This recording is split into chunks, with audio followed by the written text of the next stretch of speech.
আমাদের নেতার সাথে চিফ উপদেষ্টা মহোদয়ের প্রধান উপদেষ্টা মহোদয়ের যে মিটিং, আমি মনে করি সেই মিটিংয়ের যে আমরা যে ইনফরমেশনটা পাইছি যে ইলেকশনটা একটু এগিয়ে আনবে ফেব্রুয়ারি মাসে, আমি সেটা মনে করি যে এটা অত্যন্ত, যদি হয় তাহলে অত্যন্ত ফলপ্রসূ।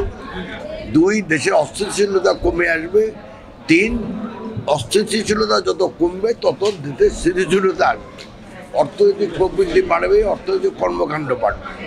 অতএব আমি এটা খুব ইতিবাচক হিসাবেই দেখি। এখন ধরেন এই সব কিছুরই তো কেউ কেউ থাকে বিরোধিতা করে, কে কোন উদ্দেশ্যে বিরোধিতা করতেছে, কে নিবন্ধিত দল কে নিবন্ধিত দল না, এগুলো তো আমরা জানি না। অতএব এটা কোনো বড় জিনিস না। আপনি দেখবেন যে দেশের মেজরিটি দল কি চায়। বিএনপি তো একটা দল, হ্যাঁ বড় দল, কিন্তু বিএনপি ছাড়া তো আরও বাংলাদেশের প্রায় 60-65টা দল আছে।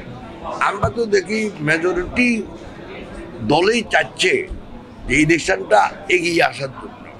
এছাড়াও যিনি বাংলাদেশে এখন দায়িত্বপ্রাপ্ত, তার সাথে আমাদের দলের নেতার যে আলাপ আলোচনা বা মিটিং যখনই হয়, আমরা সেটাকে অলরেডি ইতিবাচক দেখি।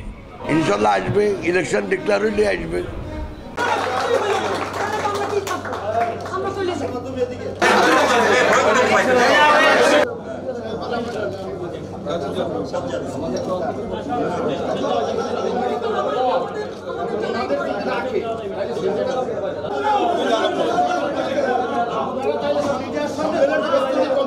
বান্ডেল থাকলে প্রতি সেনমানিতে টাকা বাঁচবে। বিকাশ সেনমানি বান্ডেল কিনে জিতুন প্রতি লেনদেনে।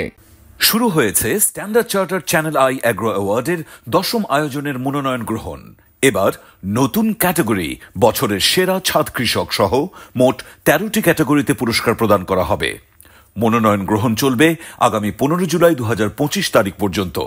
বিস্তারিত জানতে ভিজিট করুন www.agroaward.com এবং ফোন করুন 018737000556 এই নম্বরে।